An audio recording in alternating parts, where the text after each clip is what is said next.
Just make sure that you can see it.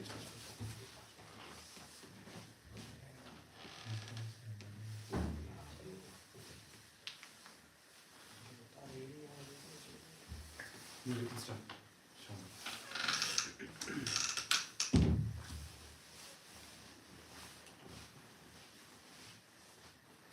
Okay, so Bismillah ar-Rahman ar-Rahim.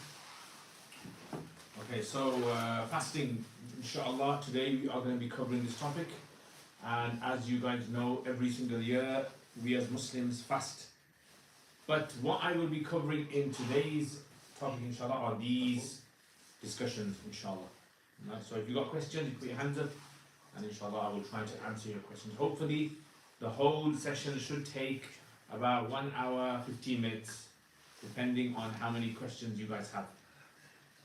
So, we're going to be covering the virtues of fasting, definition of fasting, intention, suhoor, recommended acts to do when fasting, invalidating fasting, the things that invalidate and don't invalidate fasts, something called qada, making up fasts, something called kafara, which is compensation, and things that you should stay away from generally when you are fasting, and then frequently ask questions at the end, inshallah.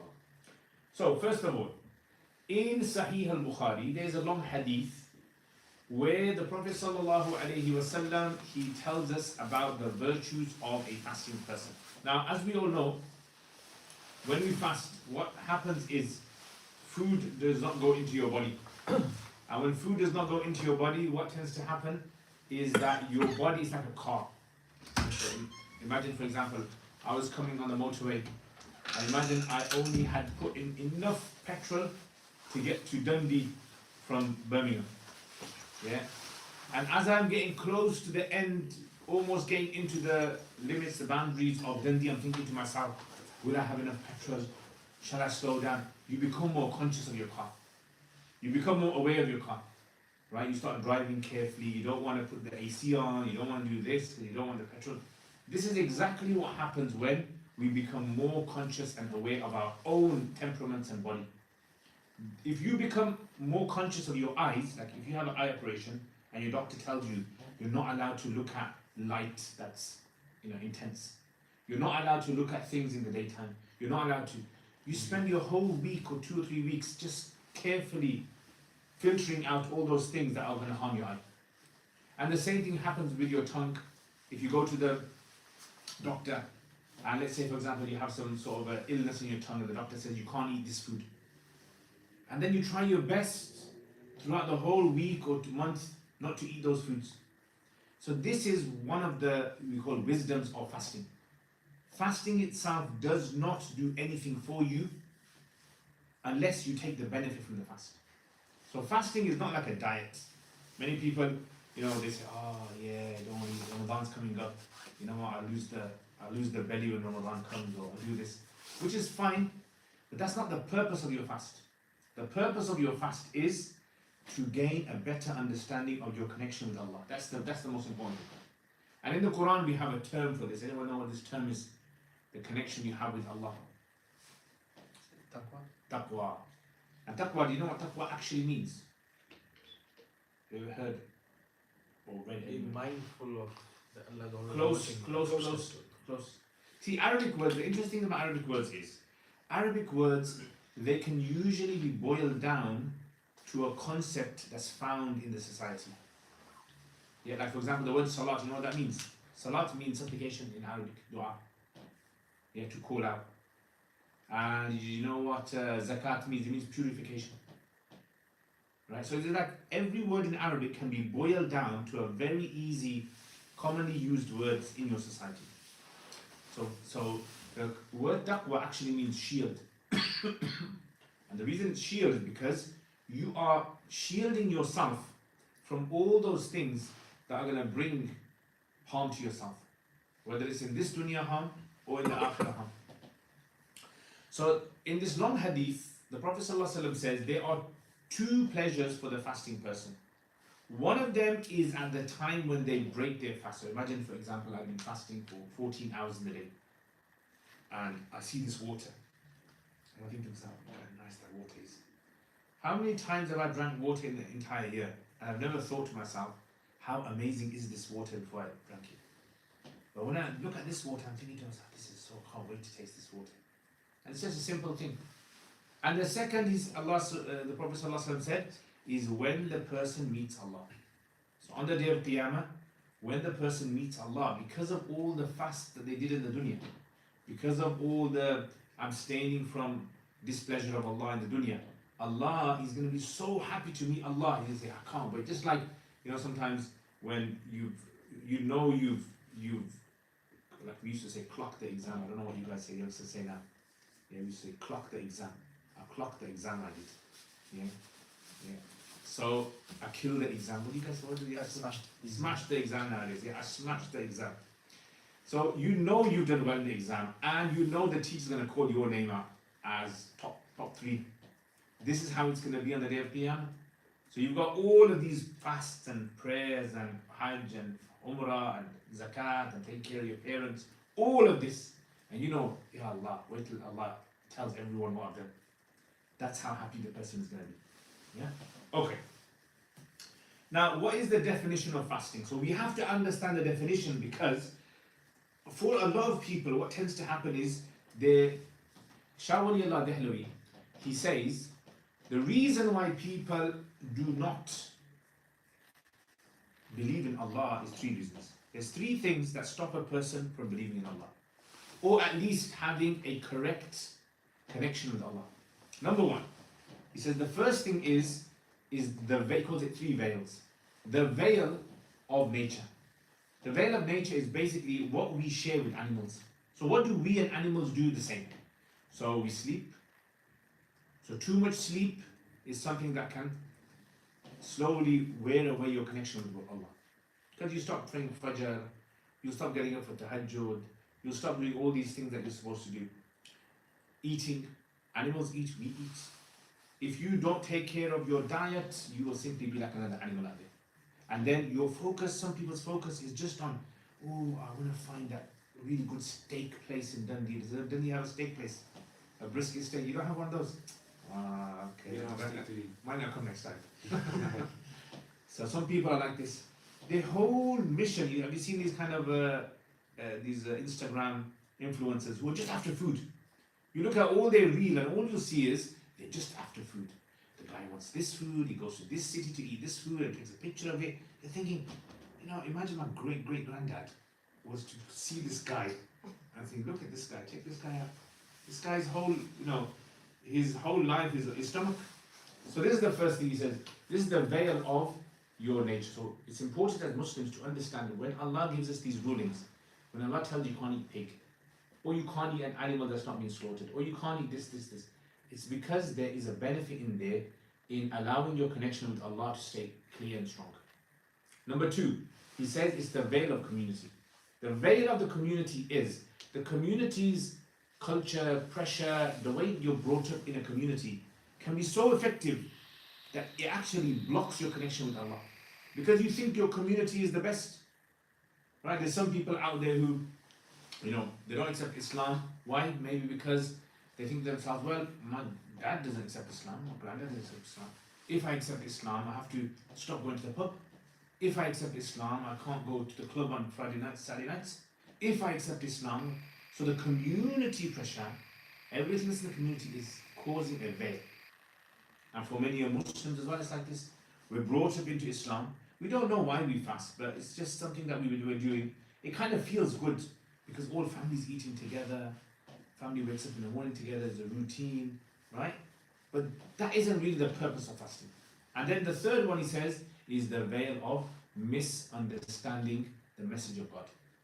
So there's many people out there who might be controlling of their natural tendencies. Their community, they are in control of what this community is pressurizing them to do. But they have misunderstood God's message. They're twisting God's message. So it's very important for us to be very clear what is the definition of fasting.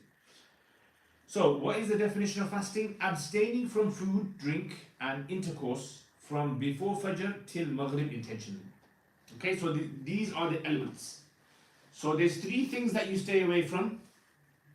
There's a time you have to do it and there's intention. Three parts to this definition. Yeah, three things you stay away from. There's a time frame that you have to do it in. And number three is intention. So let's try to break this down with some examples. So what does it mean you can't eat, drink and have intercourse? So this basically means this. There are three orifices in your body. Three orifices in your body. Your mouth, your nose, and the backside, rectum. So the scholars say anything that enters through these passages and goes down deliberately or even accidentally will break your fast. That's all you have to remember. Right? So therefore, let's say for example, someone is doing their wudu and they're gargling water. And their friend comes from behind and goes, Salaam alaikum, pats him on the back. And a bit of water goes down the throat. So did that water go down the throat accidentally? Yes, but unfortunately, because it's gone down the throat, fast breaks. Fast is broken. Or similarly, a person might be swimming and they go down, do a bit of breaststrokes, get up, and they've taken some water in their nose, it gets to their brain and they can feel it go down. Fast breaks. Yeah, so anything that goes there, and likewise if a person has to go for a medical checkup and they have to put some medication or something in the rectum, breaks the fast. Everyone understand this? So these things will break the fast. Now, intimacy basically means this, is if a husband and wife have sexual intercourse in the private parts, the fast will break. Anything else will not break the fast. So as long as nothing goes down the throat or nose, or fast is okay. Now what is the time window? The time frame of the window is this. From Fajr all the way up to Maghrib. So you can eat as much as you like from after Maghrib all the way after Isha, Taraweeh time, all the way till Fajr. You can eat as much as you like. But in this window, in this morning time, you are not allowed to eat anything at all. Yeah? So, now how do we understand Fajr? What does Fajr actually mean? So we don't really need to go into the technical explanation of exactly what time Fajr starts. I know some mosques, they have a calendar and one mosque says Fajr starts at this time and one mosque says Fajr starts at this time. In the frequently asked questions, I'll answer those questions. Yeah? How do we determine which time do you exactly follow? But the theory is this. As long as you know what time Fajr starts, you cannot put a morsel of food in your mouth. Right? You can't have anything. And finally, the third one is this, is your intention. You have to make an intention when you're fasting. So what's an example of this? Let's say for instance, there is a man, he takes a sleeping tablet. This is a magical sleeping tablet, This will make you go to sleep for exactly 30 days. It's a special 30-day sleeping tablet. You take this sleeping tablet, so this guy thinks to himself, look, I don't want to have to do suhoor, sehri, and iftar, and all of this, and have to wait for my stomach to rumble. I don't like all that business. I just want Ramadan to come and go. So he takes his tablet, and he goes to sleep on the first of Ramadan, and he wakes up in the morning. Yeah? So is his fast done? The scholars would say, only the fast for the first day. Because the fast for day 2, 3, 4, all the rest, he has to make a separate intention for every single day. So every single day he has to make an intention. So if he's asleep and he's knocked out, that means all those 29 days his fast is not done. He stayed away from eating, drinking, etc. And he did it from Fajr till Maghrib, but the third condition, which was intention, wasn't there. Is that clear? Anyone got any question on this timing issue or this definition? Not on the timing, but on the food aspect, before you used to hear that if you put eardrops, for example, is that no longer the case where the ears are not considered to be? Okay, good question. So, brother asking a question, which is some ulama, in the frequently asked question, I'm going to answer that. Okay. So, I'll just generally mention a rule for you guys. You know, when it comes to fiqh, we follow Quran and Sunnah.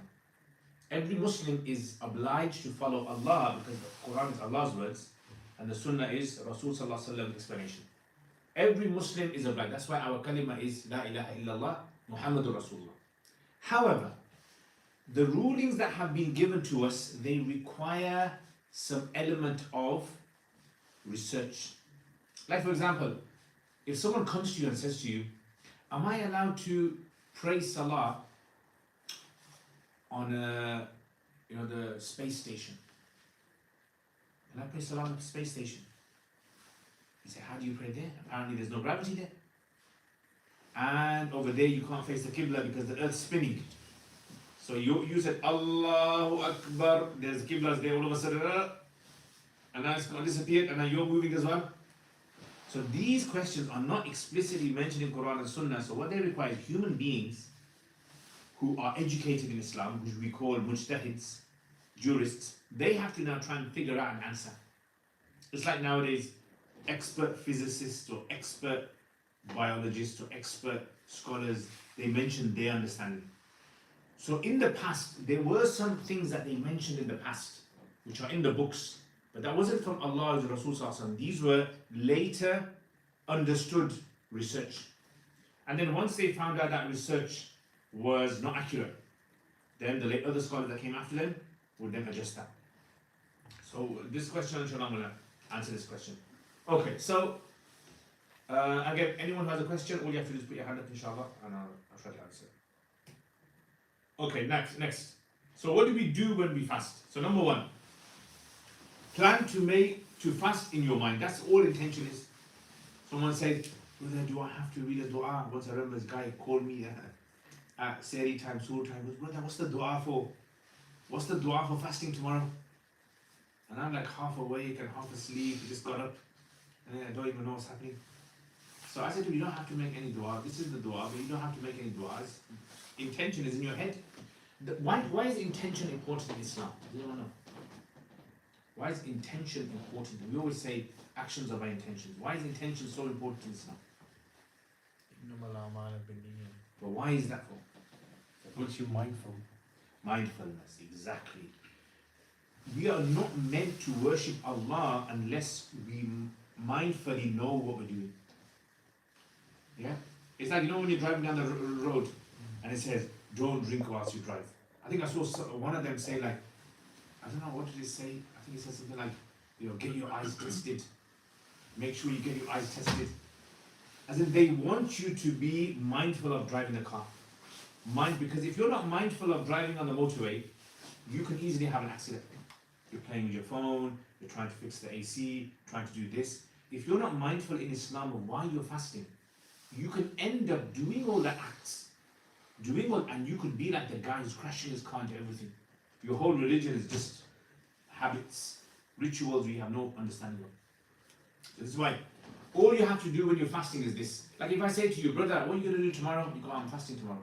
Right, that's it. You already had an intention in your head. You don't even have to wait to think about the answer for this question.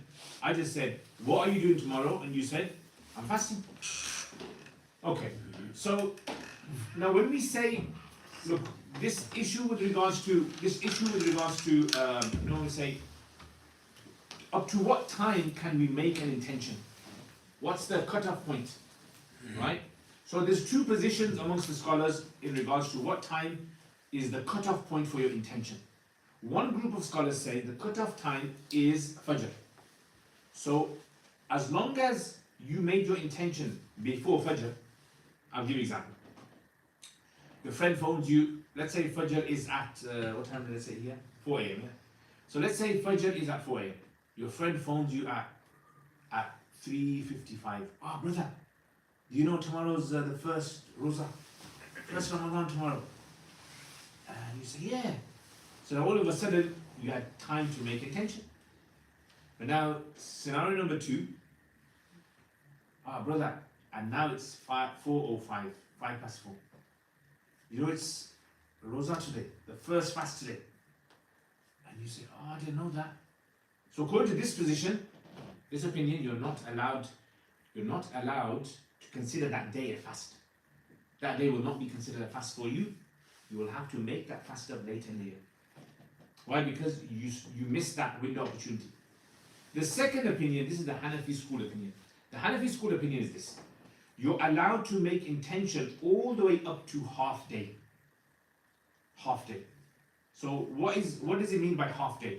Now, imagine Fajr is at 4 a.m. in the morning, okay? So Fajr is at 4, this is 4. And imagine Maghrib is at 9 p.m. Yeah? These slides were like my old slides when, mashallah, Maghrib. You know, the fasting used to be in the summer. The good long fasts. So 4 and then 9 p.m. How many hours is that? 17. 17. Okay, now split that in half. What's half of 17? 8.5. 8.5, yeah? So now add 8.5 from 4 o'clock. What does it make? Half 12. After. So that would be half day. That's what we call half day. So the Hanafis say, well, why did they come out with this one? That's the interesting thing. It's not in Quran. It's not from the Prophet ﷺ. As in, the Prophet ﷺ did not tell us what the cutoff point is for a fast. He didn't tell us.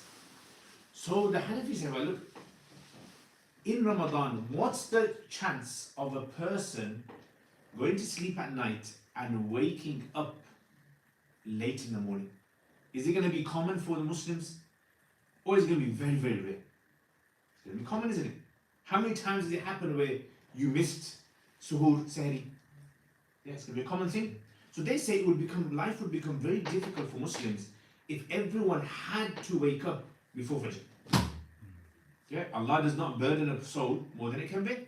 So they said there must be permissibility for intention to be made, and you can go over Fajr as long as it's reasonable. What's reasonable? They say half day sounds reasonable.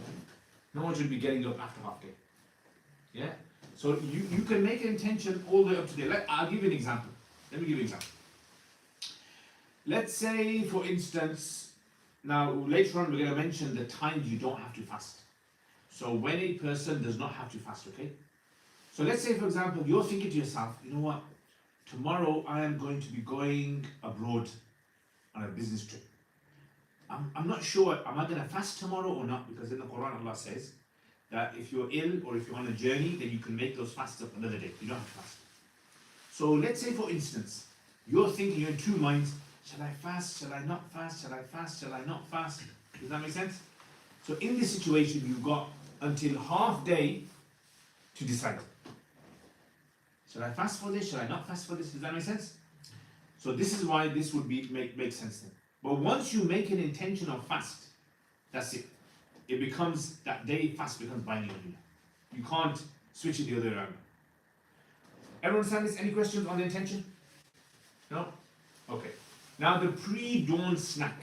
This is what we call suhoor, sehri. Yeah, I speak Pashto, so we say peshmane.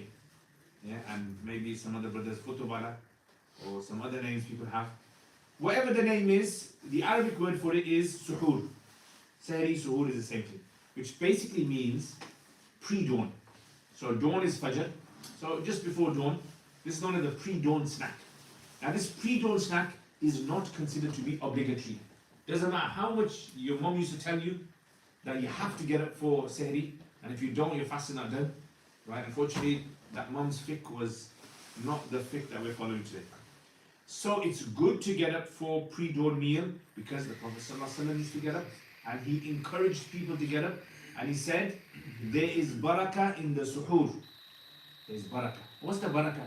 Barakah means like blessing. So if you think about this, if you have your suhoor, the whole day you feel energized, you feel productive, you feel energized. And if you don't have suhoor, you feel groggy, you feel lazy, you feel like your body doesn't have the energy. So there seems to be this thing about eating at that time. We don't know why. Maybe in a few years or 100 years, doctors will find out and say, you know, just like they found out, what's that fasting they do? Where they do half and half. Intermittent. Intermittent fasting, yeah. Intermittent fasting. Once the doctor's gone intermittent fasting, Muslims start saying, yeah, we were told this when we were young. The Prophet ﷺ used to fast on Mondays and Thursdays, and he used to spend most of his day hungry anyway. The idea is, we don't have to wait for some experts in the West to do research on this, find a conclusion which coincides with what Muslims say, and then all of a sudden we have to now say, yeah, we agree. No. If our Rasul ﷺ said, there's barakah in this, there's barakah in this. So this is the pre-dawn snack. Now the pre-dawn snack is something which, is the Prophet ﷺ says, even if you can't eat anything, just have a sip of water. That's sufficient. One sip of water, inshallah, will do the job for us. Now, what I want you guys to do is, with your phones, quickly find a narration for the virtue of suhoor. So quickly, you can Google it and find any narration you want about suhoor.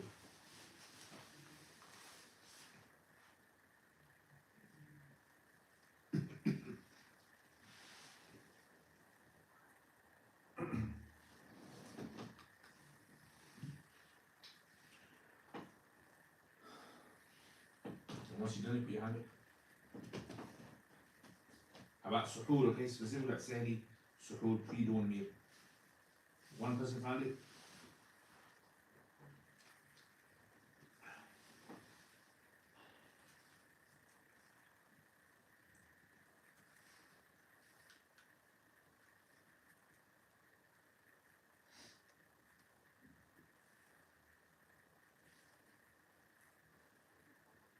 Yeah, anyone else find it? Okay, what did you find, brother? I think they're on Facebook, just checking the updates.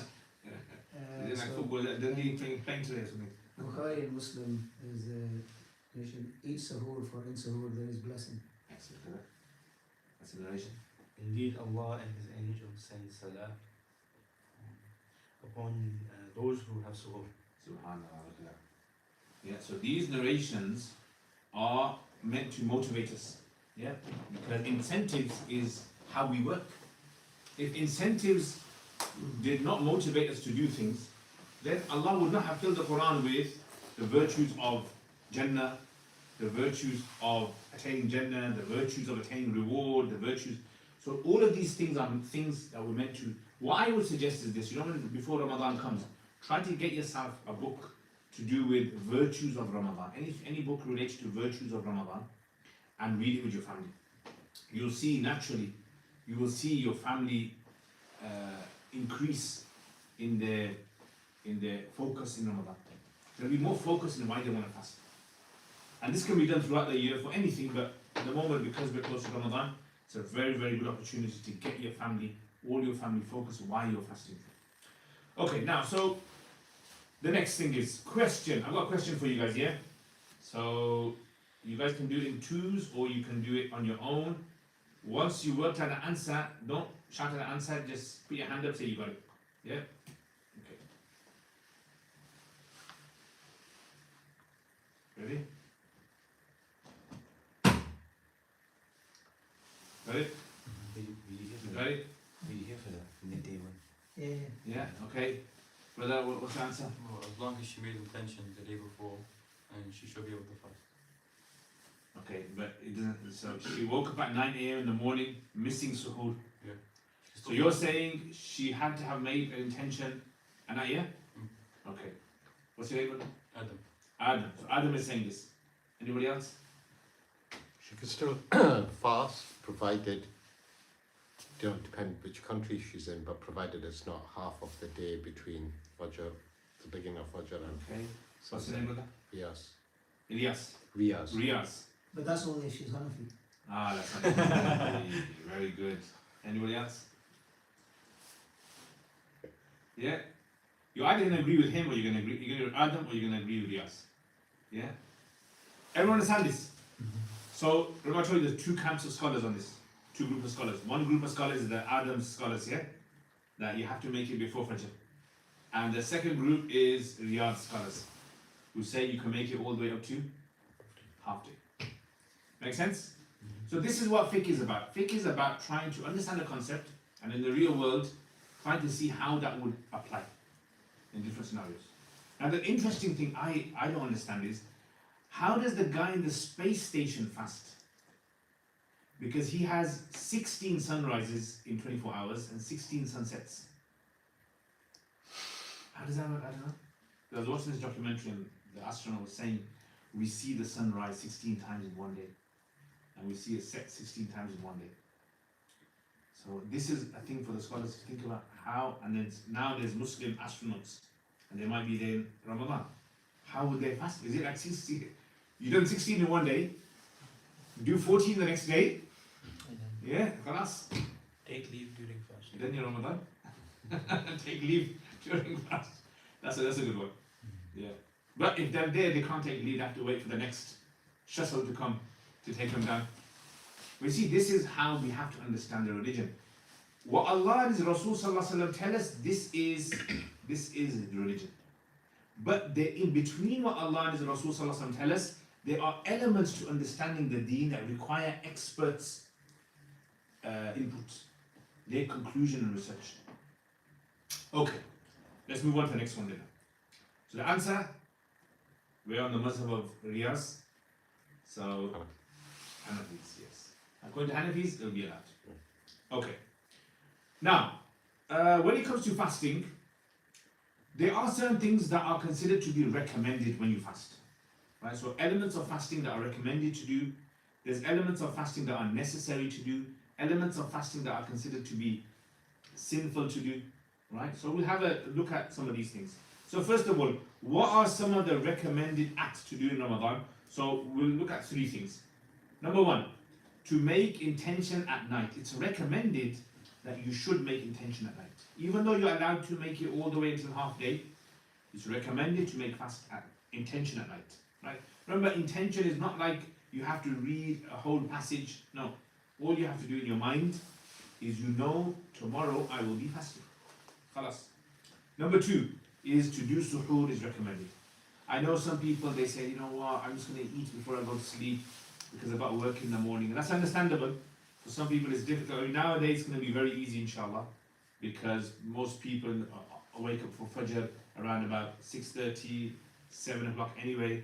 So waking up for suhoor and then not going to sleep and considering like breakfast basically.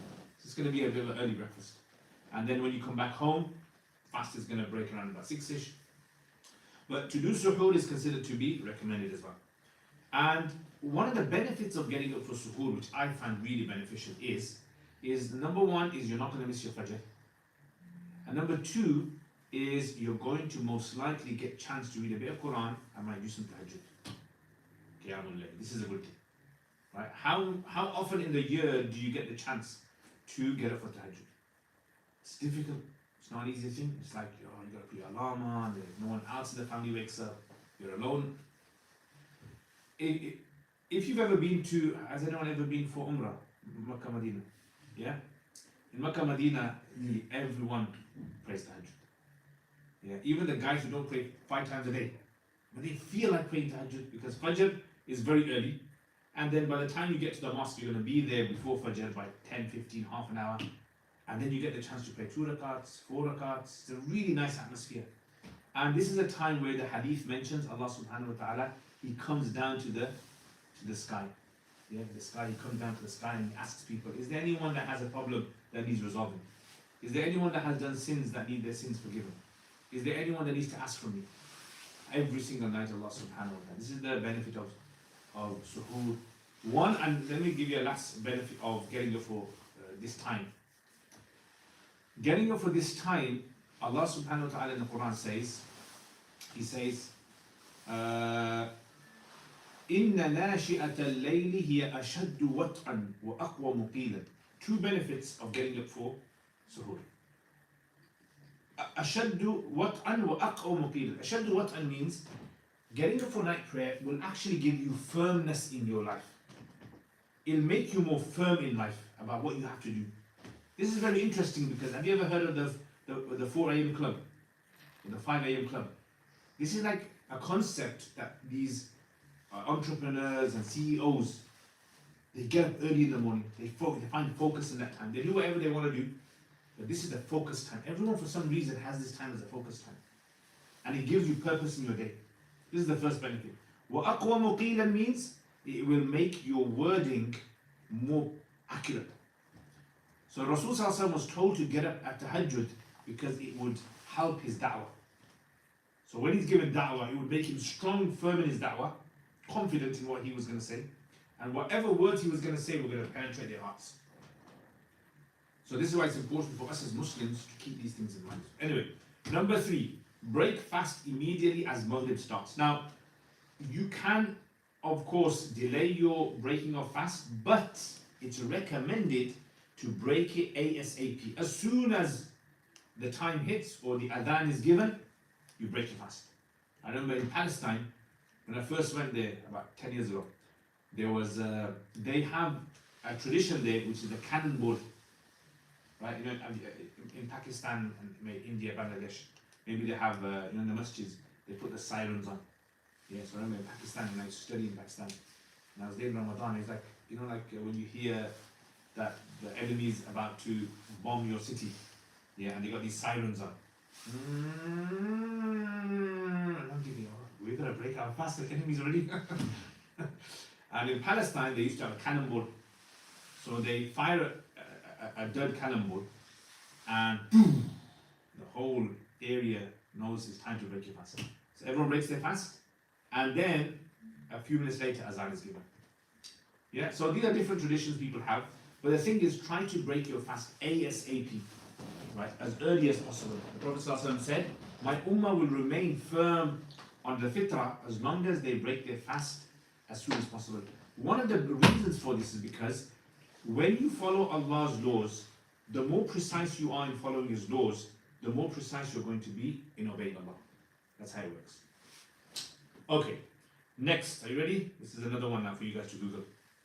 Okay, Google the verse for the nights of Ramadan. So Google, it's in Surah Al-Baqarah. So Google it. You can ask your ChatGPT friend as well. Make sure he gives you the right ayah. Sometimes he makes his own ayahs. So ask, what's the ayah for the night of Ramadan?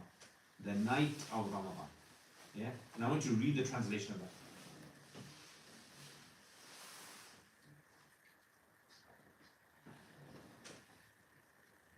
And once you've done it, put your hand up.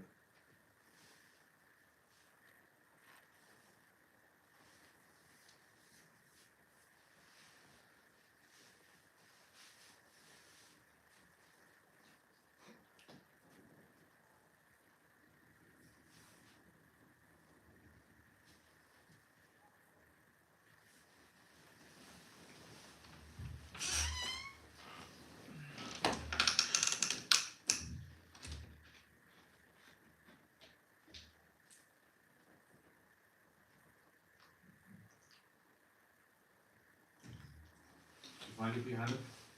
I don't know if it's the right one you're looking for, but I found one about the night of Ramadan in Baqarah. Surah Baqarah. It says that translated to it has been made permissible for you. You got it. Yeah. So have you guys checked out that verse? So in the whole of the Quran, everything you need to know about fasting in the Quran is in those verses. Yeah, the verses that come before it, and that verse. That's all Allah tells you to do for Ramadan. Yeah. Now, the fasting of Ramadan was different from the fasting of the Jews and the Christians. So, the Jews and the Christians, they actually started to tamper with the religion. This is problematic. So the teachings were given to them by their prophet. They began to act upon these teachings. And then after a certain time, their community or scholars, for whatever reason, began to adjust the rulings, change the rulings. Eventually, the rulings became distorted so much you couldn't tell that this was something God had decreed. This is why we have something in Islam which is known as innovation. Yeah, there's a famous Arabic word that we hear, which is bid'ah, which basically means to add into Islam, add to the Quran, add to the Prophet ﷺ Sunnah, something that's not from it. It goes against what the Quran and Sunnah say. So you've got to be very careful about adding to the Quran in any way at all, or in the Sunnah. Now, what things invalidate your fasting now? So this is the definition of the invalidation. So this is, if you understood the definition that I told you earlier about the fast, remember the 3 parts to the fast, then you'll understand this definition very easily. Have a quick read of this.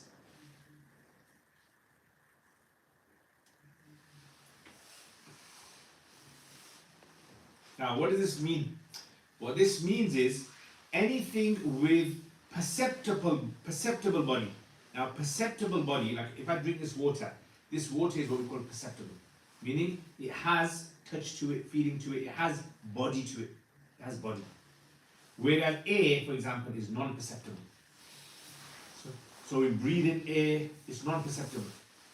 So therefore, anything that has a perceptible body that enters into the passage of the stomach or enters into the rectum, the brain, through the nose, mouth or rectum, will break your fast. Remember I told you there's three orifices. So the mouth, the nose and the rectum. Those are the 3 that will break your fast. Now you're probably going to be saying to me, what about injection then? What if someone has vitamin injections or glucose injections or anything like that? That doesn't go through your mouth, doesn't go directly into your stomach. So that's a question I'm going to discuss later on. Okay? So keep that in mind. How are we going to deal with this? Or for example, like, someone might have nicotine patch. What about smoking then? Does smoking come under this? Does smoking break your fast? What about asthma inhalers? Yeah, someone's got asthma, they inhale, take it in. Does that break your fast? What about brushing your teeth with toothpaste? Does that break your fast? So all these questions are questions you should be thinking about right now. Right? I prompted you those questions. I want you to think about these questions. I'm going to try to understand the concept of this. So I've made a nice little table here for you guys to look at. So this is how it works. Eating, drinking, and intercourse. So there's 3 scenarios that come out of this. Number 1, if a person does this intentionally, right? So if a person intentionally puts something down their throat, or their nose to the throat, or through the rectum passage, if anyone does this intentionally, then either they've done it in a way that's necessitating full offense. What does a full offense mean? It means you have deliberately gone against what Allah and His Rasul have said. Like there is no kind of excuse why you did it. You just did it because you couldn't bother. It's called a full offense. I'll give you an example. Let's say, for example, I start my fast in the morning, and then some of my friends are not fasting, and they say to me, "Oh, you know what? Come on, eat with us, eat with us." And I say, "Oh, you know what? Okay, let's go." That would be considered a full offense because for no reason I'm breaking my fast. If you break your fast for no offense, so full offense, for no reason, then you have to make that fast up, the one fast, and you have to do something called kafara, which is expiation, which we'll talk about in a future slide. Right? So you have to do 2 things. Because you committed an act against Allah's command, this is so grave, this is so serious, that not only do you have to make that fast up, but you have to pay an extra penalty. Just like, when, I don't know, you guys have that EULAs. You guys got it in Dundee, yeah? So if you got EULAs, then what does this mean then? So this means that if you go through that EULAs, you now have to give this extra amount, penalty, right? Whether you accidentally, whether or not, they don't even care. Yeah, but us, we say, if it's done as a full offense, 1 fast and 1 kafar.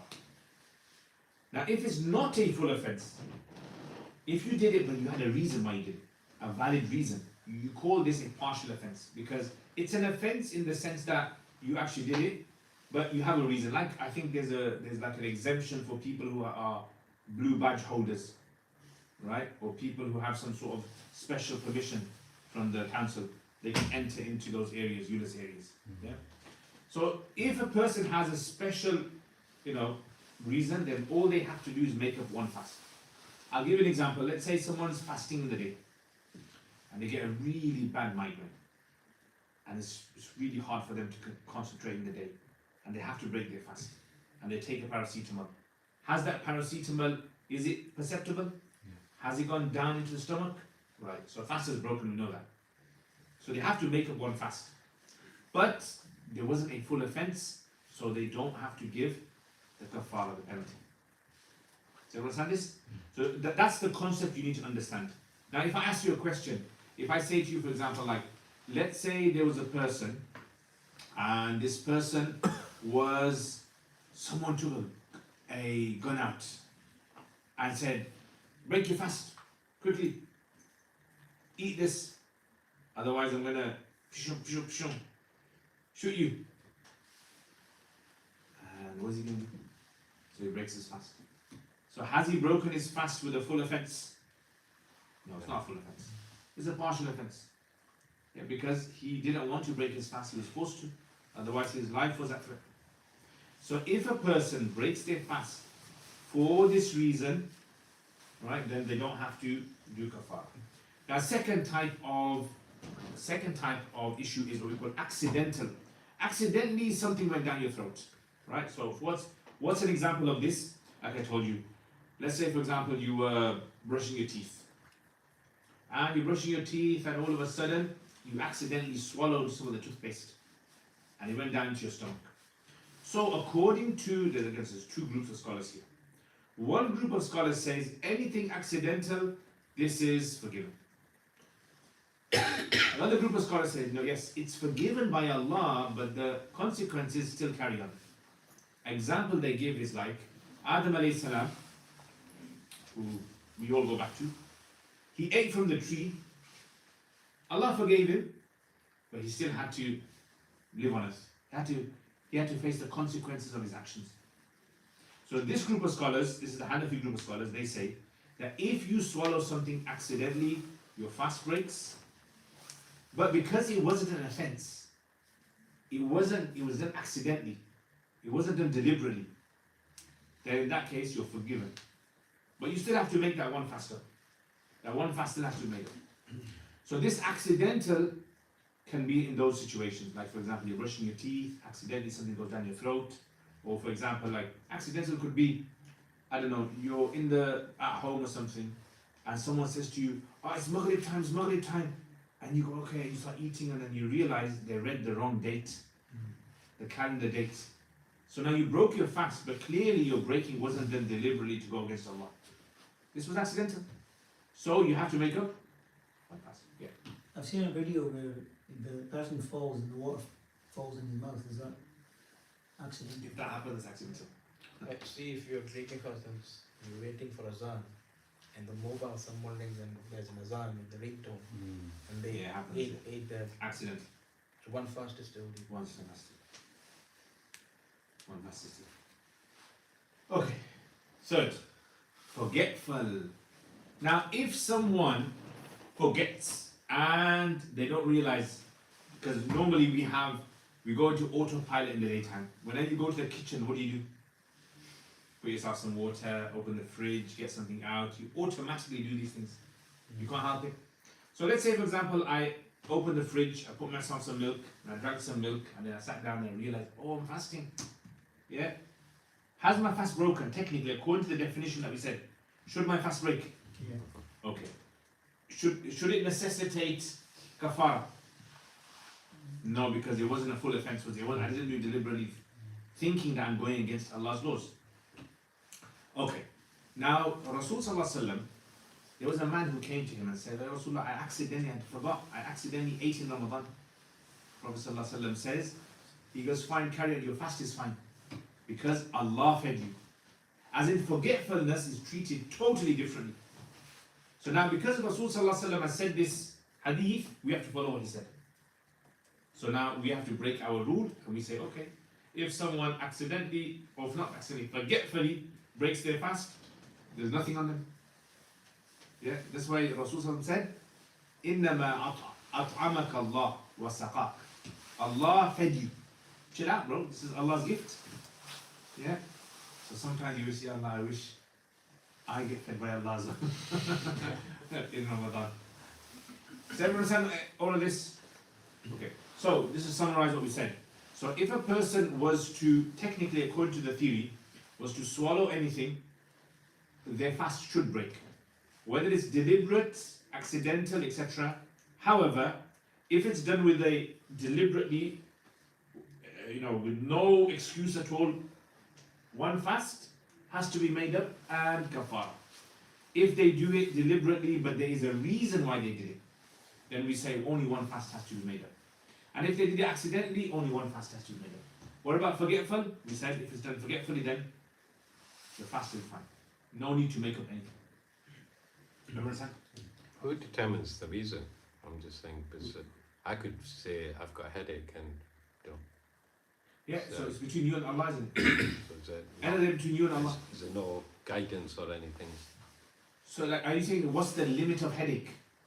I suppose, should there be something that, I don't know, yeah, perhaps, but This is a good question, this is a good question. Look, so there is a thing when we study usul al-fiqh, there is a concept which is known as rukhsa. Rukhsa means dispensation. Dispensation means, like in the Quran Allah says, Man kana minkum maridan aw ala safarin. Whoever amongst you is ill. He just says ill. Or ala safar, or is on a journey. Then they make it on a different day. So the ulama say, okay, we understand illness to mean it's a condition that the person normally doesn't suffer from. Well, what's the limit for illness then? So they say it has to be an illness which makes fasting either makes them ill, or prolongs their illness, or increases their illness. So let's say, for example, you're someone who you got a headache now, and all I have to, it's just a caffeine headache. All I have to do is just wait it out and it'll disappear. Then you should carry on your fast. But if you know this is getting really bad now, and I have to do driving, and it's going to become I'm a taxi driver, and it's going to become very hard for me to drive a taxi, or I'm a surgeon now, and I have to, do an operation, 5-hour operation on a patient, and I'm getting this bad headache, and it could be life and death situation. For different people, it could be different situation. But end of all of this is, remember we said the main taqwa. You have to have this element in Muslim lives. I mean, we can't become. I remember there was a guy, and he said to me, I said to him, you know what? We were talking about tayammum. You know tayammum, right? So you tap your hands on the ground and you wipe your face. So we were going through the scenarios where you do tayammum, and I said to him, one of the scenarios is if it's too cold outside, you don't have to do your wudu, you can do tayammum. He said, no, brother, you should do your wudu even if it's cold, and if you become shaheed, you will be so, Allah's going to be proud of you. MashaAllah. It sounds good, doesn't it? It sounds very noble and courageous. But that's not what laws are based upon. Laws are not based upon rarity. It's not based upon what this one super Muslim can do. And I'll give you an example. In Rasulullah's time, there was a man. He was in a battle. They were coming back from the battle, and he got injured in his head. He got a big gash in his head. So in the morning, he woke up Fajr, and he said to the Sahaba that were with him, he said, can I do tayammum? Because I've got this wound. And I need to take a bath. So he required a bath, take a wet dream. So they said, no, because the Quran says, if you can't find water, you can do tayammum. You can find water, you got water. And he said, yeah, that's a good point. So he takes a bath and he dies. So they come back to Rasul Sallallahu Alaihi Wasallam and they tell him the whole story. And he hears this and he says this to them, قَتَلَكُمُ اللَّهِ. I hope Allah deals with you like you killed him. Imagine how Rasul saying, قَتَلَكُمُ اللَّهِ. Why did you give him this fatwa for? This wrong fatwa. إِنَّمَا شِفَاءُ الْأَيِّ السُّؤَالِ. The cure for ignorance is to ask. Why didn't you ask? And this is something we have to, we have to be very careful of. You might be a father and you feel that, your tolerance to the religion, how far you can go to tolerate pain and suffering is very, very high. But maybe your children can't do that. Or maybe someone else can't do that. So you have to have a balance. All of us have to know Rasul Sallallahu was the balance. There was some Sahaba, there was a Sahabi, I don't know what too much this, but there was a Sahabi, last example. There was a Sahabi called Abu Darda.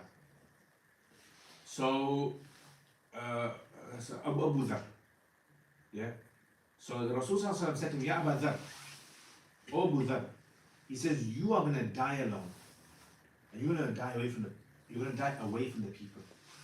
Because Abu Dhar was, he took a very harsh position in things. You know, he used to say, you're not allowed to have in your house enough that will last you for the next day. He used to tell people, because he goes against tawakkul.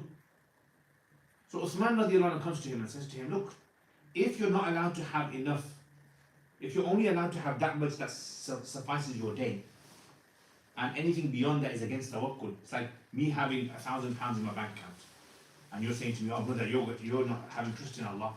You should have trust in Allah. So Uthman radiallahu anhu said, what is the whole point of zakat in Islam then when you have to have your money for 1 year? What's the whole point of zakat? So this is why we have to, it's a very good question, guys. Yeah, I like that question because it makes people realize that some things you leave it to the people. If someone says to you, look, my head is hurting and this and that, I say, okay, leave it to you, but just think about it, you know, if you can bear it, then keep fasting. And that's why Allah says in the Quran, أَن تَصُومُوا خَيْرٌ لَكُمْ. For you to try to fast, even if you're on a journey, is actually better for you. Yeah? Okay, anyway. So everyone understand this? Any question on this? No? Right. Let's move on then. Now look. So, you know, in that diagram that I showed you where you only have to make up one fast, there's no kafara, there's no compensation, yeah? So there's many scenarios for this. I just want to list for you guys some of these scenarios. So, for example, eating accidentally, right? So a person accidentally eats. What is accidentally eat? How can you accidentally eat? One is forgetful, you forgot it's Ramadan.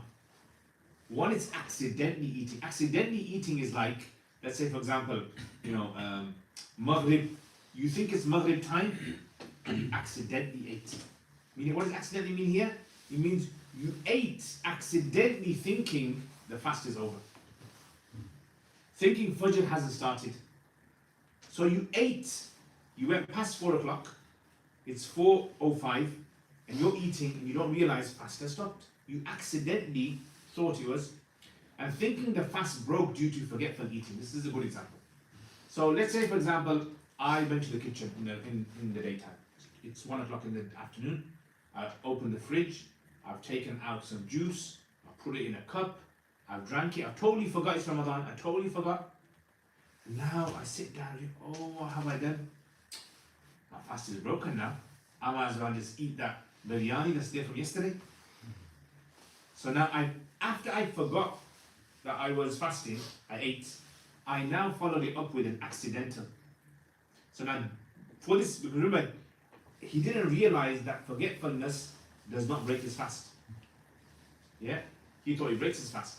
So he assumed his fast is already void, nullified. So now he's followed it up with another eating, which was not forgetful. So does that make sense? So it's counter-accidental. So you only have to make up, because it's not a full offense. Okay. Now, swallowing this is another strange one. Yeah. Who does this? Swallowing items people don't normally eat, like pebbles and coins. Yeah, you know, like in school sometimes people eat pieces of paper. I don't know why this pen top. They chew on the pen top. Yeah, or some people chew on their beard hair or something. Yeah, or their hair they chew, or they might just like. So if there is people out there who eat something which is normally not eaten, so things that are normally not swallowed, and you swallow it. So the rule is this: as long as it's not something normally nourishing your body, and it's not medication, like someone swallows a paracetamol, yeah, then the fast breaks, but there's no full offense. Why is there no full offense? Because the purpose of eating isn't really there, is it? Exactly. Yeah. Purpose of eating is not there because you just swallowed something, but you haven't gone against Allah's laws 100%. You've gone against His laws maybe 40%. Some people bite their nails. Nails biting, yeah. Some people bite nails. Some people, to have a toothpick in their mouth, and they chew on the toothpick or something. Yeah. So if that happens, okay, water going down the throat whilst gargling. So you're doing your wudu, you're gargling, and accidentally, your rhythm of breathing just got messed up, and you swallow some water. So in that case as well, you didn't do it deliberately, But because something has gone down and you knew that it was fast, your fast breaks. And inhaling medicine or smoke deliberately. So inhaling medicine, like in that case asthma inhalers, you're inhaling that because it goes down the passage. The ulama. Now I know in contemporary time there are some ulama who hold a different view on this. Some ulama say that this does not break your fast because it doesn't go into your stomach, it goes into your lungs. However, another group of scholars say that we're not 100% sure they actually fully goes into the lungs. Parts of it can actually go down your food pipe, right? And end up, and they've spoken to doctors, and doctors said it's very likely that some of it can actually go into the food pipe as well. So this is why, because that's happened, it's like taking medicine. Now, obviously, the same would apply to smoking as well, right? So smoking, but things, for example, let's say you're cooking barbecue, and the smoke from the charcoal is going into your mouth, is going into your lungs. You're not deliberately breathing it in, because your focus is the cooking. That's secondary. Similarly, if you're walking in traffic, if you're walking on a road and there's lots of traffic, and there's lots of smoke coming up, you're obviously inhaling it, you can't avoid it because you have to breathe. But it's secondary, it's not the purpose. You're not deliberately inhaling it. Similarly, if a person's cooking and steam from the food is going, does everyone understand? So that's the general rule of the thumb over there. Deliberate inhaling is considered to be when a person deliberately puts their mouth there to take it in. Yeah? Okay. And the last one is masturbation. So does masturbation break your fast? According to a majority of scholars, it does. But it's not considered a full offense. Why is it not full offense? Because it's not considered to be intercourse between a man and a woman. It's partial. It's like the person who swallows a pebble. So something has been consumed, but it hasn't fulfilled the full pleasure that a person would get with between a man and a woman. Yeah. You see in Surah Al-Mu'minun, Allah says, إِلَّا عَلَىٰ أَزْوَاجِهِمْ أَوْ مَا مَلَكَتْ أَيْمَانُهُم. Yeah. So Allah basically forbade masturbation. Yeah. So, because it's najis, it breaks your fast, no? So remember, so good question. So the question brother asked is that in the Quran Allah says that you are not allowed to do this except with your wife. It's talking about intimacy, or what your right hands possess. It's talking about in olden days where they used to be slaves. So therefore, what that basically means is the only way you can fulfill yourself sexually is through another halal female, or for the female a man, yeah, which is the husband or etc. So the ruling of masturbation, generally the scholars say that's not allowed. However, when something is not allowed, does that have an impact on another act in Islam? That's the question. Like for example, let's say someone deals in riba, interest. They deal in interest. But they go for their 5 times salat. Them dealing in interest, is it going to have an impact on praying 5 times salat? Does that mean their 5 times salat is useless? We will say no. These are 2 different laws Allah has. One will not impact the other. So even though this act is considered to be sinful and going against the rules, however, it doesn't impact the fast in the same way as sexual intercourse. Remember, we want to understand it. Has he committed a full offense in the fast? The thing which Rasulullah told us. He's committed an offense in Islam, definitely. But we're looking at offense towards the fast. So the riba guy, he's committed an offense against Allah, but not a salat offense. Okay. Make sense? So in salat, if you're praying your salat and you were to, I don't know, like talk, or you were to eat, or you were to drink in salat, you committed an offense in salat. Your salat is void now. Yeah? Okay. Well, if the person knows that if he masturbates, he can't pray or fast because he's najis. Oh, what if he takes a bath? You don't need to have a bath for fasting. Remember we said the definition was staying away from eating, drinking, intimacy. So the vast majority position of the Sahaba, this was only the position of Abu Hurairah radiallahu anhu. Abu Hurairah used to hold the view that you're not allowed to fast if you're in a state of najasa. The rest of the Sahaba, Aisha radiallahu anha said, how is that possible? How is that possible? Sometimes Rasul sallallahu alaihi wasallam would, after Fajr, would take a bath. Yeah? And the Quran says this as well, Kulu washrabu, eat and drink, in the ayah that I told you guys to read. Yeah? Eat and drink, Kulu washrabu, eat and drink, until the Fajr starts, until the white thread becomes clear from the... So if you're eating and drinking, and obviously that would mean you can have intimacy. This is a strange masala, yeah? I'm going to have to explain it now properly. Imagine a person was eating and drinking right until, because they want to follow this rule, right until exactly Fajr starts, they hear the muazzin, and they're eating. Yeah? There's some food still stuck in their teeth. So the ulama say, if they swallow that food, their fast won't break. Because that means that there has to be a permissibility for you to be able to eat all the way till Fajr, and there will be food stuck in your mouth. Similarly with intimacy. So if a person was to have intimacy all the way until, wait, right, stop now. Yeah? They stopped right at 4 o'clock. That means that they would have to take a bath when? So that means a few minutes or whatever would have to pass, you know, then that's it. That was it. So that was a good question. But that was the position of Abu Hurairah radiallahu anhu, and Aisha radiallahu anha responded to him with this. Everyone got this one? Any other questions on these things? I've tried to summarize the main ones that people will experience in life. So I've just mentioned the main ones that will break your fast, but will not necessitate penalty. I'm not asking too many questions from you guys. You guys thought, it's going to be chilling. All you have to do is just sit back and relax. Okay, next one. Breaking a fast deliberately without a valid reason. Remember I told you before? Yeah? So what does that exactly entail? Remember the one that I told you, the first one on the left hand side, which was one fast you have to make up, and you also have to give penalty kafara as well. Yeah? So something normally that's nourishing the body or medicinal. Yeah? So let's say for example someone eats a grape. Does a grape normally nourish or is seen as a medicine for your body? Yes. So that's considered a deliberate offense if you do it without a reason. If a person was to put some paracetamol in their mouth and was to swallow it, just, I don't know, it's like a game or something, some TikTok game, put paracetamol in and swallow it and just make a recording of it.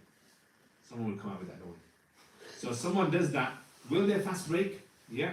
And will they have to give penalty? Yeah, because they're committed an offense against Allah. So remember I told you earlier on about the swallowing the pebble. Over there only one fast has to be made up. And there's no penalty. Because a full offense hasn't been committed. But in this case, a full offense will have been committed.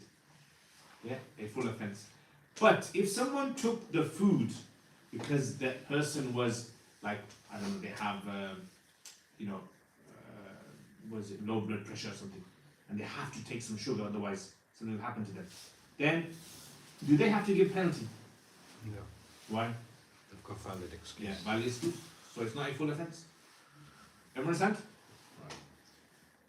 Right. Number 2, penetration into the rectum. Now, penetration into the front part of the vagina will necessitate breaking of fasting and penalty because this is considered to be natural. Yeah. Now this happened in the time of the Prophet ﷺ. A man came, Ya Rasulullah. Now they were very, very straightforward people.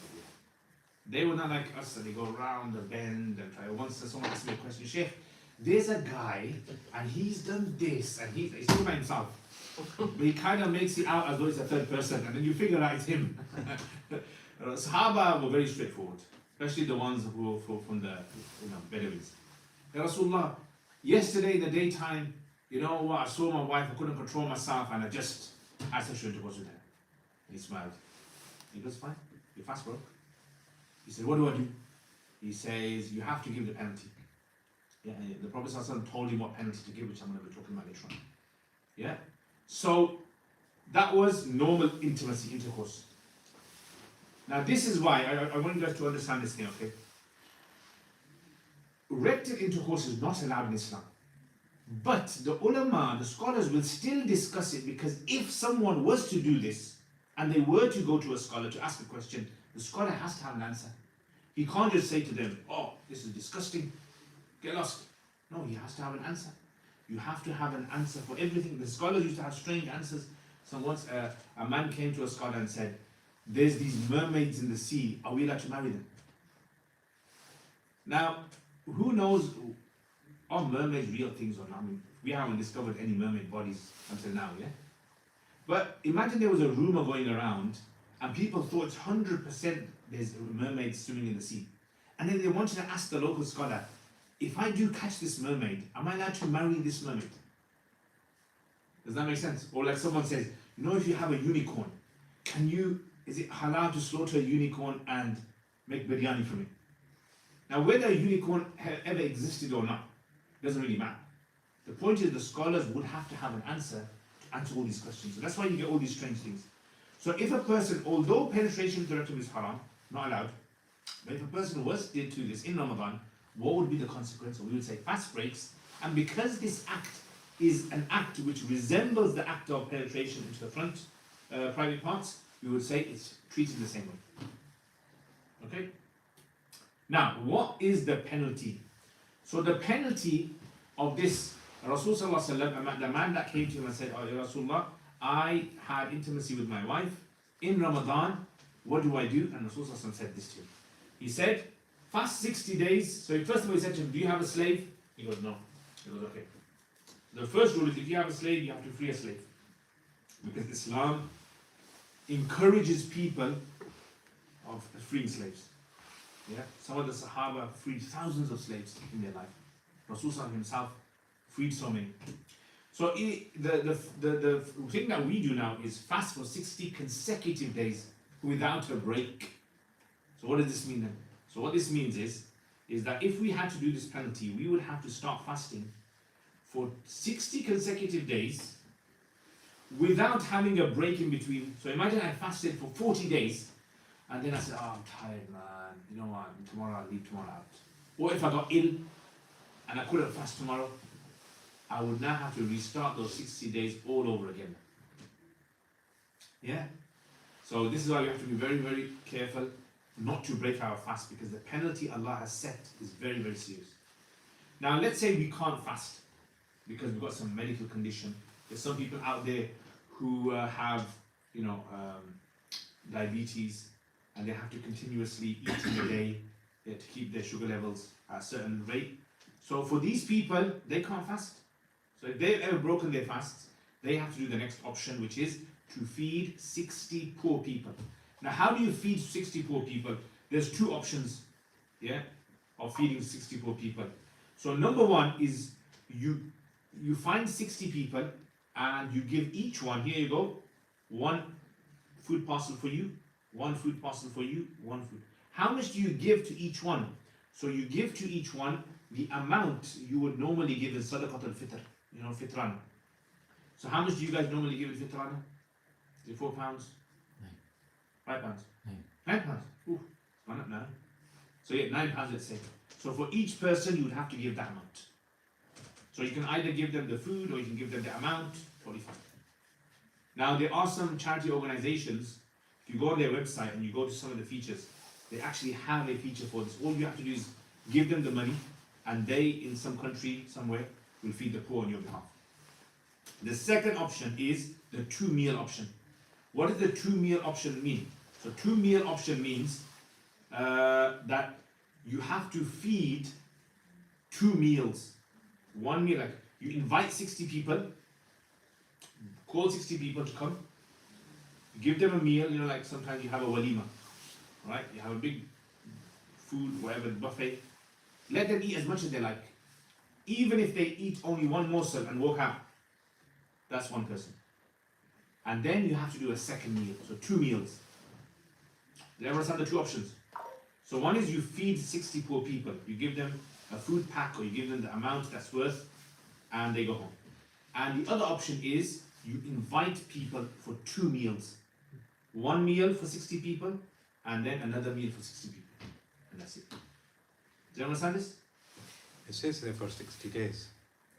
Feed 60 people, for poor people, 2 meals for 60 days. Yeah, I think I was fasting when I made this. So I will have to adjust this. Feed 60 poor, I think it's supposed to be all day. Yeah, feed 60 poor people or 2 meals for 60 days. It's not supposed to be 60 days, but 2 meals for 60 people. Now, I remember why I did this here. This is a scenario. The scenario is, imagine there's one person, there's only in the community, there's only one poor person. How do you feed them? So what you do is, for 60 days, you give this person a meal every day, a parcel of food. Yeah? Or the second option is, you invite him for food twice for 60 days. Do you understand this? So I will change this. I think it is confusing. Okay. Everyone understand this? Next. Okay. So, question for you guys now. You ready for questions? Yeah. Okay. This is the question. Khalid travels to Manchester for work from, obviously, Birmingham, but you guys are Dundee. Khalid travels to work to Manchester for work from Birmingham. So he travels all the way from Dundee, let's say, and he goes to Manchester in Ramadan. Does he have to fast? What's the rule? Yes or no? Well, since it's over, you know how you have the relative distance? Yeah. For a traveller, if it's over 56 miles, he has permission to go to a house, go like that. Yeah. So he's travelling over that distance, Very good. so he should be able to not fast. Very good. And what's the dalil for this? What did you say dalil was Surah Al-Quran? What did you say? Who remembers the gist of it? Because Whoever is whoever is Ill. fasting or ill or ill traveling, or travelling, then they can make it up on a different day. Yeah? Whoever is ill or fast or traveling can make it up on another day. And as I told you earlier, I remember this is because when people are ill, the Sharia does not expect them to do all the same rulings as a healthy person. You look at Islam. Islam is designed for everyone. It's not like a Shaolin monk. To be a Shaolin monk, you have to do meditation for so many days, and you have to eat a certain food, and you have to climb on a mountain, and you have to stand on one leg. Islam is not like that. Islam is designed for the disabled, the able, the healthy, the ill, the old, everyone. So everyone is catered for. So this the traveling one's interesting because the Prophet ﷺ one day he was traveling with some Sahaba, and there was a Sahabi fell down, collapsed, and he fainted, and all the Sahaba gathered around him, and he was fasting. So Rasul ﷺ came to him and said, "What's wrong with him?" He said, "He was fasting and he fainted." So when this guy got up, he said to him, "Laysa min al-bir as-siyam fi safar." You think it's virtuous? It's a special reward in fasting on a journey. He was trying to tell him, why are you trying to burden your body when you know you can't hack it? What are you doing this for? So in other words, Rasulullah was teaching the Sahaba, do not overburden your body trying to worship Allah. Worship Allah as I worship Allah in front of you. Yeah? This is the best way to practice Islam. However, the Quran does say, أَن تَصُومُوا خَيْرٌ لَكُمْ. If you can fast, you know your body can manage it, then try to fast. Because it happens, you go on a journey, you're going, 60 miles somewhere, and I can fast. It's not going to be difficult for me. Just go fast, because later in the year, it's going to be very hard for people to make up the fasts. Yeah? Okay, so the answer is, not if he started the journey before Fajr. Now, I have to elaborate on this a bit. So the scholars generally, especially the Hanafi scholars, they say the dispensation for a traveller to not fast is only if he started the journey before Fajr starts. As in, let's say you've gone to Manchester and you're staying there for a few days. Yeah? So if you're there and you're going to be there before Fajr and you're going to also be there after Fajr, so then you can take that dispensation and you don't have to fast. But if your journey was going to start at 10 a.m. in the morning, you're not allowed to take this dispensation. You have to fast. Does that make sense? Yeah? So in other words, they say that the dispensation only applies if you're on the journey before 4 a.m. Now, question for you guys now. Let's say if he was at home, he was in Dundee, and he decided he was going to travel, I don't know, to Egypt, 10 a.m. in the morning. He was going to go from his house, go to the airport, catch a flight, and he didn't fast. Yeah, he didn't fast. Does he have to, what happens here? He does not fast. As in, did he break his fast or No, he didn't fast. He didn't fast. Yeah, that's the next question. Well, if he The didn't, first question, he didn't fast. if he didn't fast, then it's just the one. It's just the one fast. Because he hasn't broken anything. Yeah. Now, he's supposed to have fast. He has committed a kind of offense against Allah because he was supposed to fast. But he hasn't committed the offense in fast. Make sense? Okay. So this is why, if a person, like, let's say there's some random guy or girl who just doesn't bother fasting. Some people are like that. They don't bother fasting.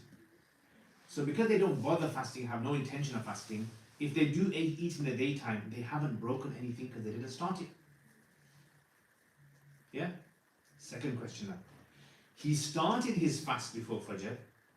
Now he's gone to the plane and he's found out they've got some nice tasty food in the plane. Halal tasty food.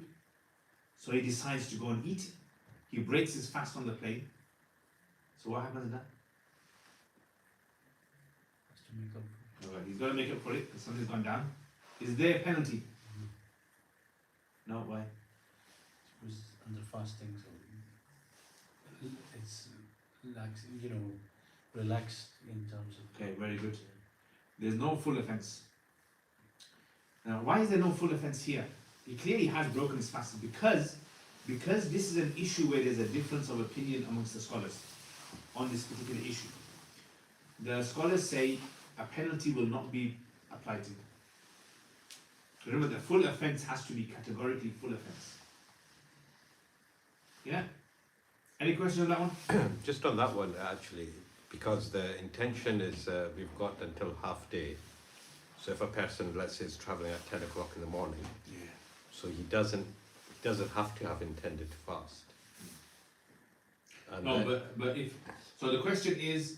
but then he. Yeah. But I suppose the question is that by the time the deadline for him to make the intention is already a musafir, then Yeah. does the dispensation not apply to him? In such, No. Because remember we said if you're a resident, you have to fast. The intention is a different thing. Intention would be something like, let's say for instance, there's a person who is ill. They're ill, they don't know if they should fast or not. What should they do? Should I fast? Should I not fast? And the time is going. And eventually they decide, no, I'm not going to fast. Or I am going to fast. The intention is telling you that your fast will be valid. As in you've got all the way until 12:30 or half day. That if you do make an intention before this time, you will have a valid fast.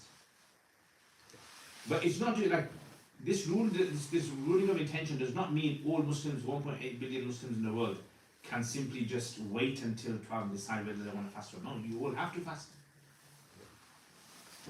Okay. Now, what things should you stay away from? So these are things that will, as in, they're not considered to be necessarily breaking the fast, but you should stay away from it. Some of the ulama call this offensive or makruh acts. Okay?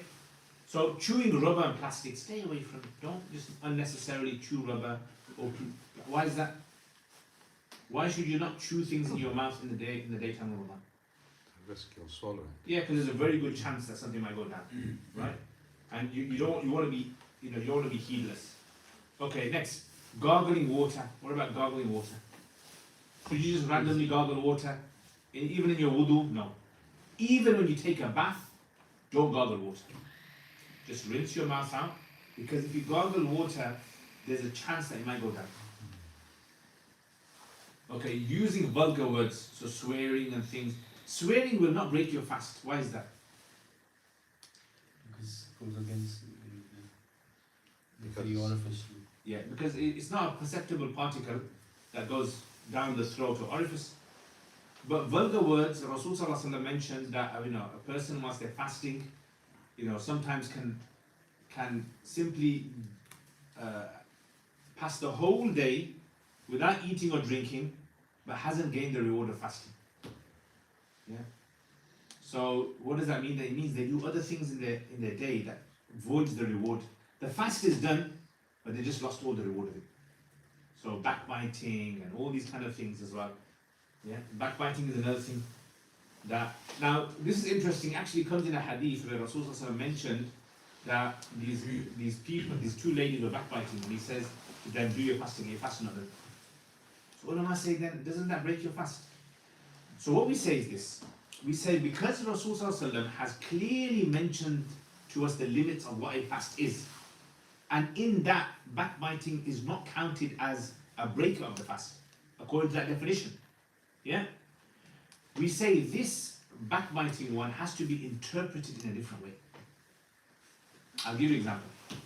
So Rasulullah says, "La imana liman la amanata lahu." There is no iman, there's no faith for a person who is not trustworthy. Yeah. So there's loads of Muslims unfortunately who are not trustworthy. Right? It might be some of your relatives, might be us, might be some shopkeeper, not trustworthy. Does that automatically mean that now we cancel them from the list of Muslims in the world? No.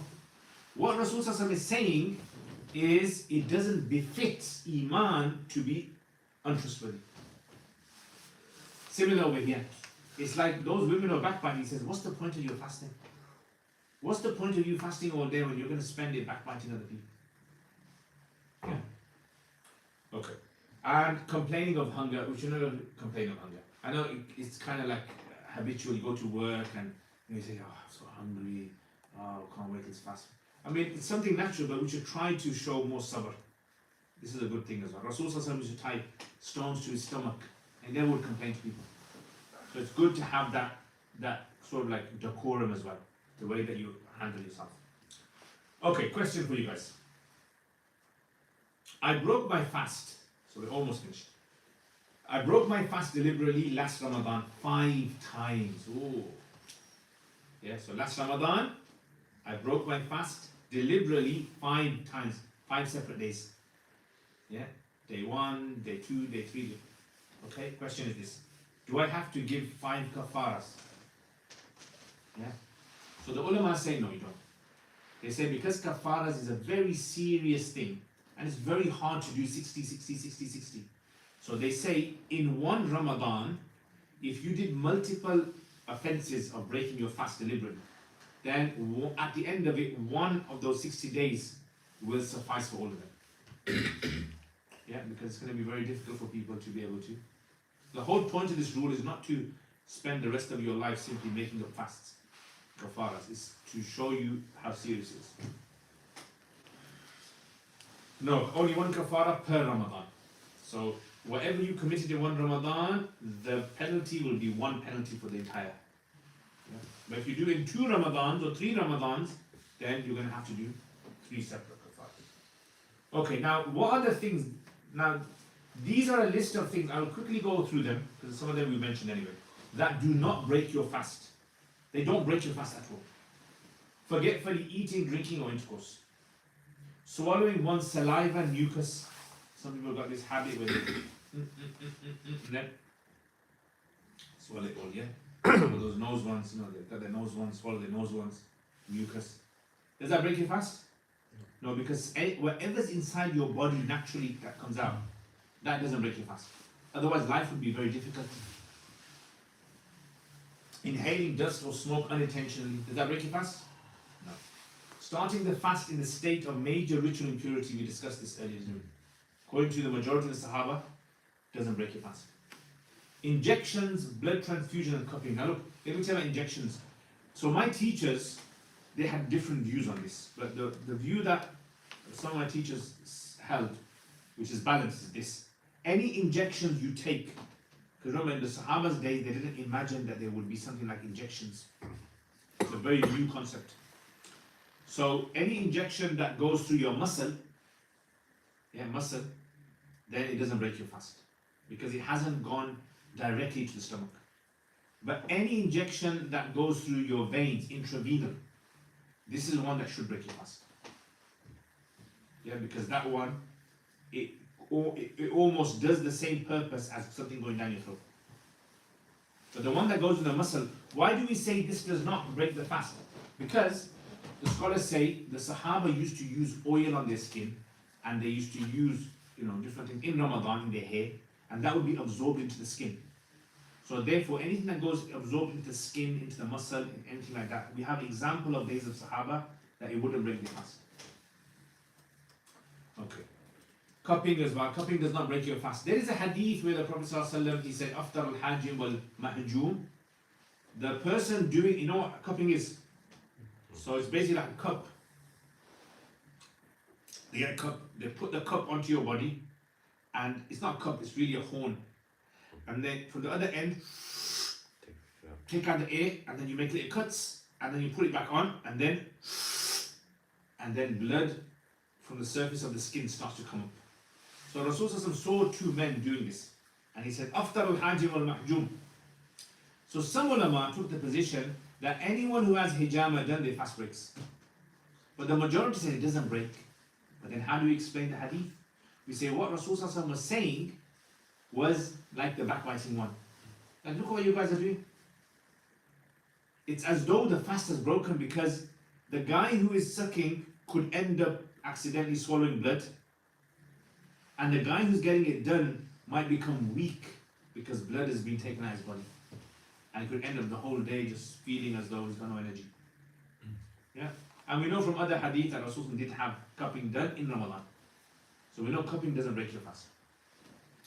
Okay, cleaning teeth. Does cleaning teeth break your fast? Now, what if we were to use toothpaste with this? Using toothpaste, does it break your fast? When would using toothpaste break your fast? Swallow. If you swallow it. Now, can you guarantee to a good level that you can brush your teeth without swallowing toothpaste? No. You can guarantee. Can anyone here guarantee this? Is there a chance? Do you think that you could brush your teeth and not swallow? If you think that I can't brush my teeth and not swallow, then you shouldn't brush your teeth with toothpaste. However, if you know I can control it, I can put a little bit on and I can brush my teeth and I can swallow it, then you can brush your teeth. This is why the ulama say brushing teeth with toothpaste is makruh, is because those people who can't control themselves will end up breaking their fast. Now the only issue is this, look, miswak here. Are you allowed to use miswak? You know miswak is miswak stick? Are you allowed to use it in Ramadan? Yes, Rasulullah used it. You can use it in Ramadan, it's fine. The only issue is this, when you use miswak, the miswak itself has little bits of, doesn't it? That will break off. Yeah? And you might not even know if some has gone down. So therefore, if something goes down your throat that you can't even feel, that doesn't break your fast. Does that make sense? And aftertaste does not break your fast.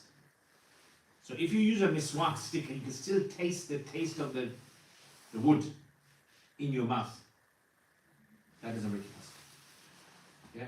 Like some people, for example, I remember one guy goes to me, "Sheikh, you know what I do? I do my wudu in Ramadan, yeah, and then I get the towel and I dry my tongue." And I'm thinking, what the? That's crazy. Yeah, he dries his tongue because he goes, you know that after water that's left, it might go down my throat.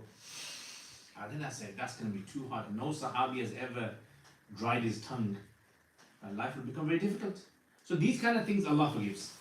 Right? These are out of your control. Okay, swimming. Does swimming break your fast? No, unless Swallow water. okay. Nicotine patches. The nicotine patches break your fast. You know what nicotine patches are? Yes. Some people who smoke will try to avoid smoking. They put contraceptive patches as well. Nicotine patches. What else do they have? You know those muscle rubs. The muscle deep heat. Put it onto your skin. Those kind of things. Yeah. So these kind of don't break your fast because they're not putting something through the natural orifice. It's going through muscle, skin. Okay. What about tasting food without swallowing it? So what is tasting food? How can someone taste food and not swallow it? So tasting food, not swallow it, basically is this. Your tongue has lots of receptors on it, taste buds. When you put something into your mouth, have you ever seen those wine tasters? Yeah, they don't drink the wine. You know what they do? Put it in their mouth and swish it around and spit it out. Because if they kept drinking the wine, they'll end up drunk. So what they do is they put wine in their mouth. That's what tasting is. So let's say, for example, you're a mother and you need to taste the food for your children if it's too spicy, right? So in this situation, the ulama have allowed for her to taste it, swish it around their mouth, spit it out, wash your mouth out. Similarly, let's say you're working in a restaurant and your job is a cook and you're fasting. Now, if you don't know what the food tastes like, you could end up losing a job. You could end up causing problem for the customers. Too spicy, too salty, too this, too that. So these kind of situations where ulama allow a level of tasting, but wash your mouth out afterwards. But this is only for those people who need to do it. If you don't just go in the kitchen and say, oh, let me taste the food because the fiqh says you can taste it. No, don't do that. Okay, again, this is a mistake. Lighting brushing. What's that? I don't know what that is. Lightly brushing. With toothpaste without swallowing. Yeah? Alright. Now, frequently asked questions. Does vomit break fast? So, does vomit break fast? This is the last slide, this is by the way. Does vomit break fast? So, the answer is, should it break your fast? Normally, why? Because it's coming out. Yeah, it's going to come out. It's not something going in, is it? The only situation where vomit will break fast is where a person deliberately gags themselves and makes themselves vomit. Now, even that should not break your fast. Not someone puts like miswak stick in your mouth and then all of a sudden, right? Now, that should not break your fast, should it? But because Rasul said in a hadith that man istaqa'a, whoever deliberately makes themselves vomit, after, has broken their fast. Again, remember like earlier the forgetful hadith. We're forgetfully. Because Rasul said it, we have to now follow because we have no interpretation for it. Okay. Does wet dream break your fast? Someone has a wet dream at night time, they wake up, does it break your fast? No, because you haven't done anything offensive. Does bleeding gums break fast? Just because blood came out your gums, should it break your fast? No. The only issue would be is if you swallow a lot of blood. What's a lot? That you can clearly taste lots of blood going down your throat. But otherwise, you treat it like your saliva. Do eye drops break your fast? No, why? Don't go into your stomach. Not the natural orifice, yeah? Asthma inhalers, do they break your fast? So we said according to many scholars, it does. That's the position that we take. That because something is going, you can't guarantee there's any bits that are not going to go in the stomach. Deodorants, does deodorant break your fast? No. So deodorant basically doesn't mean wearing it. So deodorant means, let's say you spray it and you're walking in the room, I know that kind of sometimes that kind of moisture or whatever it is goes into your nose and you breathe it. Unless you deliberately inhale it. Yeah, I don't think people do that. Smoking break your fast? Injection break your fast? So remember 2 types of injections we talked about? Okay. Can a woman fast if her menstruation stops right after Fajr? Good question. So menstruation is one of those things where it stops a woman from praying and fasting. She's not allowed to pray, she can't fast.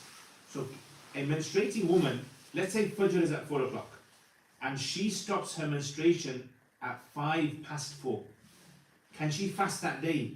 So the answer is no. Because part of that day had menstruation in there. So if part of it has menstruation, it's like all of it has menstruation. So she's going to fast from the next day. Yeah? Breastfeeding. Can a woman who is breastfeeding a child, or a woman who is pregnant with a child, can she fast? Can she not fast? So the ruling is that if she finds it hard to fast, she knows it's going to affect the baby, she's become weak with breastfeeding or with pregnancy, then she doesn't have to fast. But she still will have to make the fast up after Ramadan. Does an ill person have to fast? Depending on what kind of illness it is, yeah? Because someone could have an illness like, for example, runny nose. It's got nothing to do with the fast. But it has to be an illness which is going to affect the fast. What is fidya? Now, I haven't mentioned this, but fidya basically is this. You know, those people who can't fast, the doctor told them, you're not going to fast because it's going to harm your body for the rest of your life. Someone's got chronic illness, asthma, or whatever, diabetes. So what about them? So the Quran says, وَعَلَى الَّذِينَ يُطِيقُونَ, those people who don't have the ability to fast, fidya, they give fidya. How much is fidya? Fidya is basically, you know, what you give in fitran. You give that to poor person. Yeah, that's what you give. That's one option. You give them one food parcel, or the other option is you feed them 2 meals. Yeah, you give them 2 meals. So for every fast, so some people, they will never fast for the rest of their life. So they already know now, 30 days, I'm going to have to give for each day a meal to a poor person. Okay, does kissing break fast? Should kissing break fast? Unless they kiss and, you know, some fluids go down their throat. That will break fast. Eating in Ramadan without fasting. So if a person eats in Ramadan but did not intend to fast, does that break your fast? If you didn't intend to fast. Did it it's not intend to fast? fasting. Yeah. So there's no fast, is there? Alas. End of slides. Any questions? So, you know, for the suffer thing, many people they automatically assume because you're going to be traveling during the day, you don't end up fasting. Yeah. So how do we? So is there ijaza not to fast, or is it? So, okay, so let me explain the whole thing to you about this suffer thing. So the Quran says, "Man kana minkum maridan aw ala safarin fa iddatu min ayamin ukhra." Whoever's ill, whoever's on a journey, ala safar. Yeah?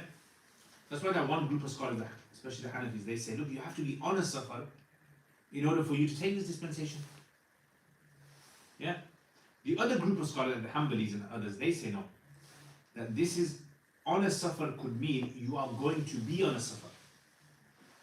Yeah? It's in Usul they call this majaz ma ya'ulu ilayhi. Majaz ma ya'ulu ilayhi. You are going to be on a safar. Like you know in the daytime I'm going to go on a journey. Now because there are these two opinions, people should try to stick to the opinion that they normally ask their scholar.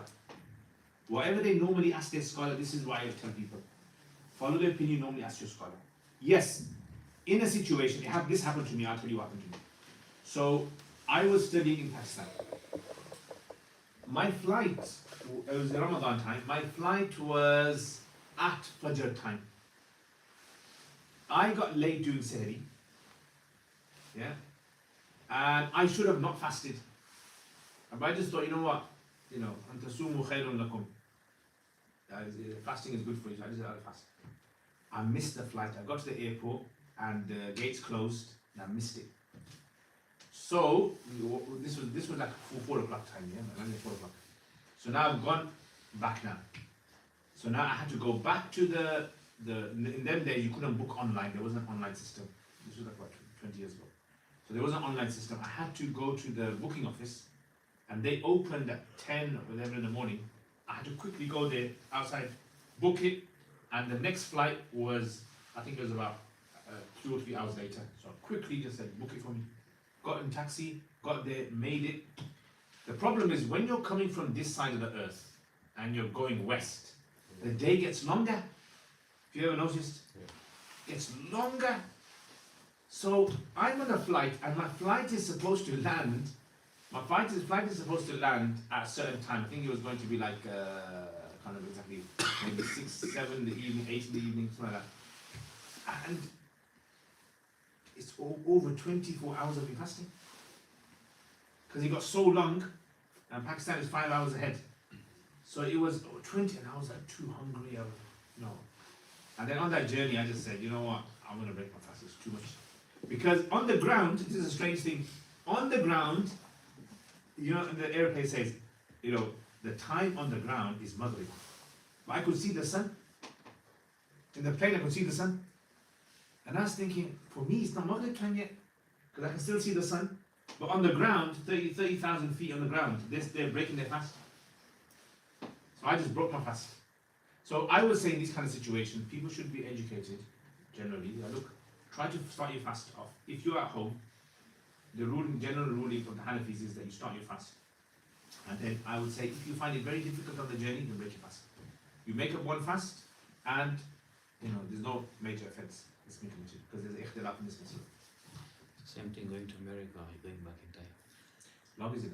Yeah, but it's travelling west again. Yeah, it's If you're going the other way, that's brilliant. fast.